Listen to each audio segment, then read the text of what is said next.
بسم الله الرحمن الرحيم. مبروك عودة المارد الأحمر. الأهلي يعود من جديد، يعود بثلاثية على إنبي. الحقيقة الماتش كان قوي جدا، والأهلي للأسف فاق متأخر. يعني كنا بنتكلم حسين شحات، طاهر محمد طاهر، في لعيبة تانية كانت لازم تاخد فرص، لكن يعني لغاية ماتش بيراميدز ما كانش فيه ده.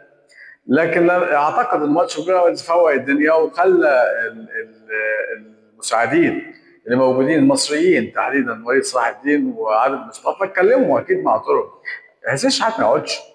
حسين شحات حل كبير جدا من حلول الاهلي. ما ينفعش يقعد، قالوا طول السنه مقعدينه، ما ينفعش يقعد حسين شحات. الحقيقه مباراه قويه، واضح جدا التناغم في الجزء الهجومي ما بين امام وحسين شحات. طبعا السنه اللي فاتت كانوا عاملين مهرجانات يعني، فامام وحسين شحات وبن شرقي وزيزو. الحقيقه النهارده كمان كان اداؤه رائع. قدر الاهلي يفوز بثلاث نقط مهمين، وكمان بيراميدز النهارده فقد نقطتين وتعادل مع سيراميكا، وده هيعزز فرص الاهلي. الاهلي لو فاز الماتش الجاي، وانا اتوقع انه يفوز بسهوله لو استمر على نفس الاداء. احنا يعني انت عشمتنا ثلاثه ماتش الزمالك، ثلاثه ماتش إيه؟ يعني عايزين ثلاثه في الماتش الجاي مع المصري. مساله يعني مش محتاجه كلام الحقيقه. ف بيراميدز خسر نقطتين، وحتى الزمالك قدامه ماتش كبير جدا مع سيراميكا. يعني مش سهل، سيراميكا ممكن جدا يفوز على الزمالك. على فكره كل الامال باقيه لكل الفرق. فالنهارده الزمالك قدر يفوز على سموحه بشق الانفس. يعني انا ما اتفرجتش على الماتش طبعا، لكنه يعني 1-0.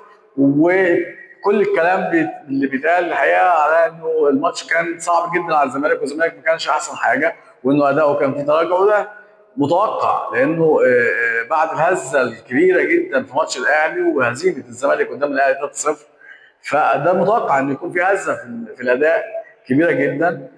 واتصور انه وارد جدا اي نتائج في الاسبوع الاخير. وارد جدا انه بيراميدز يتعادل الماتش اللي جاي او يتغلب، وارد جدا.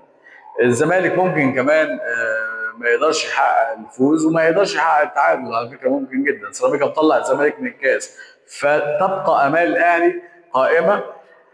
والف مبروك طبعا للاهلي، وهارد لك للفرق اللي اتعثرت.